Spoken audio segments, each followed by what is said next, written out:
Salut tout le monde, j'espère que vous allez bien, que vous vous occupez pendant ce confinement interminable.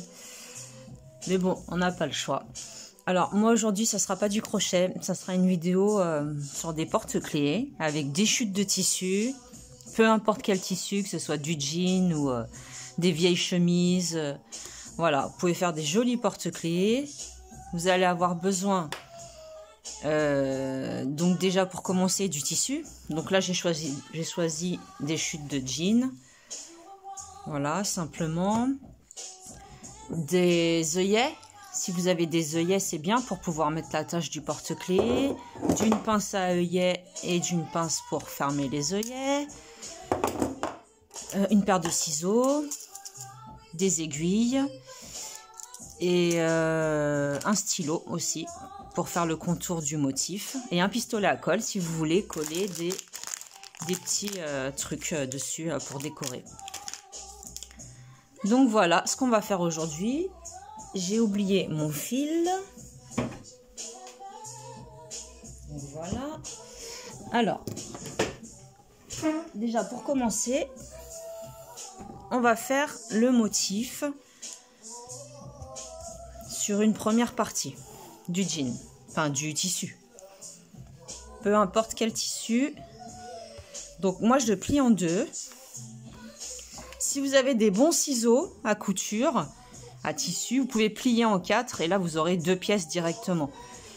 Mais moi mes ciseaux, non, ils sont pas spécifiques pour le tissu, donc ça va pas du tout. Donc ce que je vais faire, c'est que je préfère à droite, je vais dessiner la forme, la moitié d'un cœur.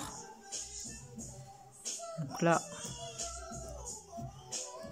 comme ça à peu près.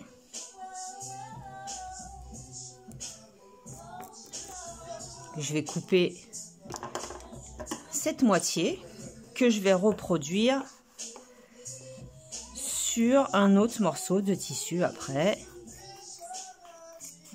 Donc vous dessinez la moitié de votre cœur. Ça, on a tous appris à le faire à l'école. Voilà, vous obtenez votre cœur. Bon là il est pas très beau, après on s'en fiche, c'est pas grave, c'est juste pour vous montrer. Et après vous allez devoir découper une deuxième partie bien sûr. Donc moi ce que je fais c'est que je le reproduis comme ça, à peu près. De toute façon je vais prendre un autre stylo. Avec la couture ça se verra pas s'il est un peu plus grand ou un peu plus petit. C'est pas grave. Voilà, là on verra 100 fois mieux. Donc je fais à peu près le contour. Voilà. Puis il y aura toujours moyen d'égaliser par la suite. Si c'est vraiment pas la même taille, vous inquiétez pas. Voilà. Donc maintenant, forcément, je découpe la deuxième partie. Vous allez voir, c'est très simple. Ça occupe. Vous pouvez le faire avec les enfants. C'est pas dangereux. Après, peut-être pour la couture, si c'est des tout petits enfants, oui, il vaut mieux que ce soit vous qui le fassiez. Mais s'ils ont l'âge, vous pouvez très bien leur donner du fil et une aiguille pour qu'ils apprennent. Et puis ça les occupera. Parce qu'ils peuvent pas toujours avoir la tête. Mince, on voit plus rien. Ils peuvent pas toujours avoir la tête dans les devoirs. C'est pas possible, de toute façon. Donc voilà. Alors maintenant, ce que je vais faire, et j'ai oublié la mousse aussi. Vous allez avoir besoin de mousse pour remplir un petit peu. J'irai la chercher après. Maintenant, ce qu'on va faire, c'est qu'on va faire la couture. Donc moi, je vais prendre une aiguille qui pique. Bien sûr, pas une aiguille à laine, parce que ça fera rien du tout. Et je choisis ce fil-là. Alors, je le rentre dans l'aiguille. J'en étais sûre.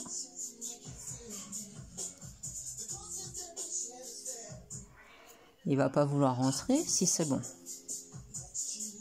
Je le double pas hein, parce qu'il est quand même pas mal épais. Donc je vais découper une petite longueur. Voilà. Je vais faire un nœud. On fait un nœud au bout. Un double nœud. Plus un nœud supplémentaire.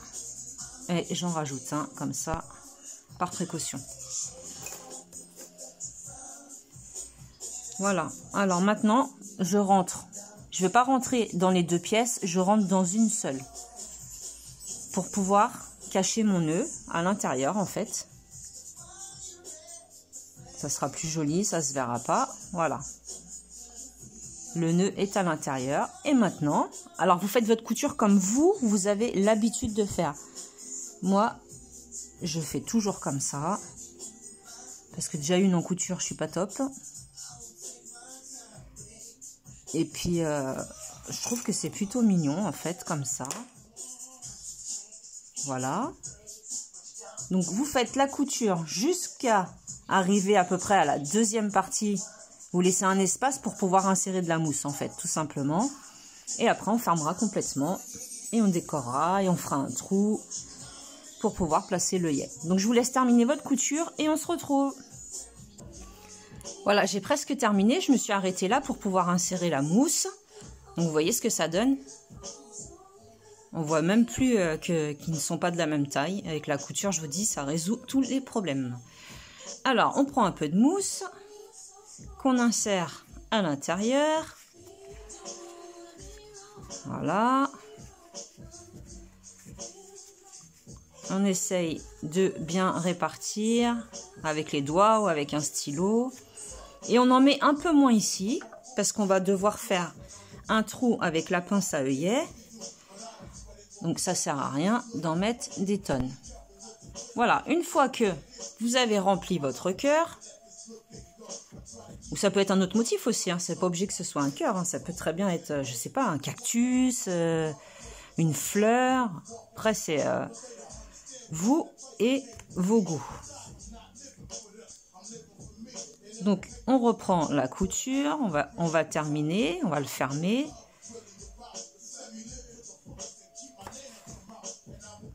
Voilà, c'est pour vous dire qu'avec des chutes de tissu, on peut faire vraiment beaucoup de choses. Là, le violet, c'était une chemise d'homme que j'ai découpée et puis voilà, je l'ai transformée en petit cœur. J'ai mis des sequins, si vous avez des sequins aussi, c'est super mignon. C'est un peu plus long par contre, le temps de bien les positionner, etc.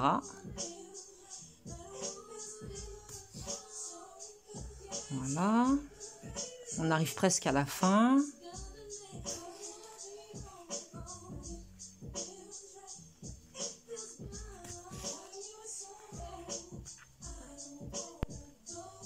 Au centre. Voilà, et là je repasse ici et mon aiguille dans le fil, et ça je vais le faire 2-3 fois histoire de sécuriser. Voilà,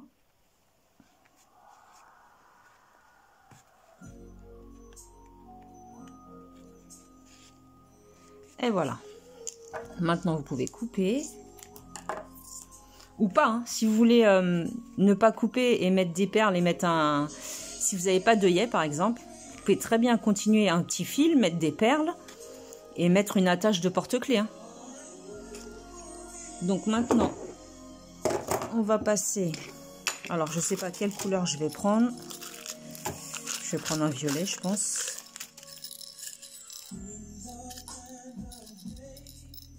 Voilà, comme ça.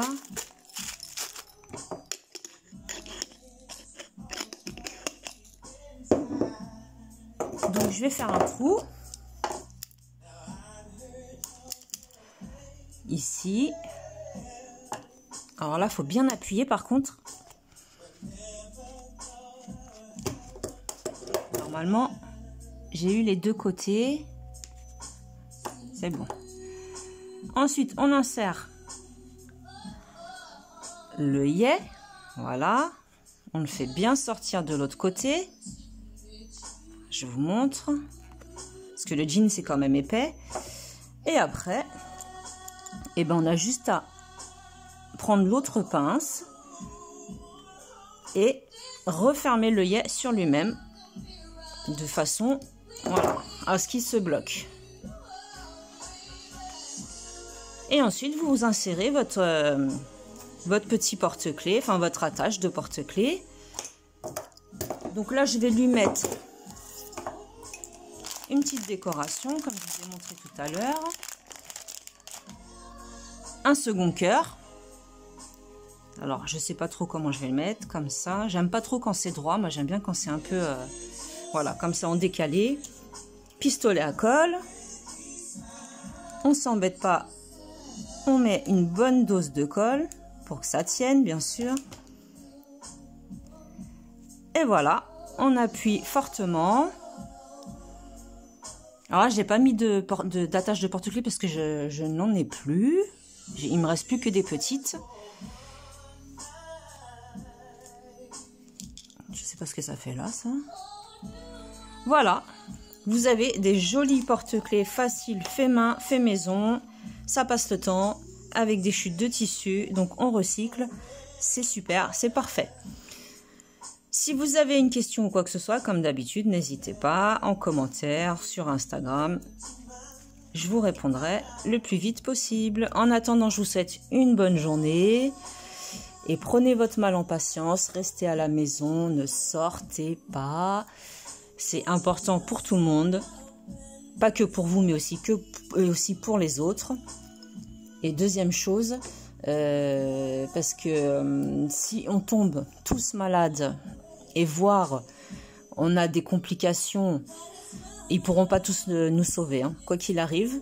Donc mieux vaut rester chez soi. On ne sait pas comment la maladie elle évolue sur nous. Et tout ira mieux dans pas longtemps, on espère. En attendant, je vous fais des bisous et je vous dis à plus tard. Salut, salut!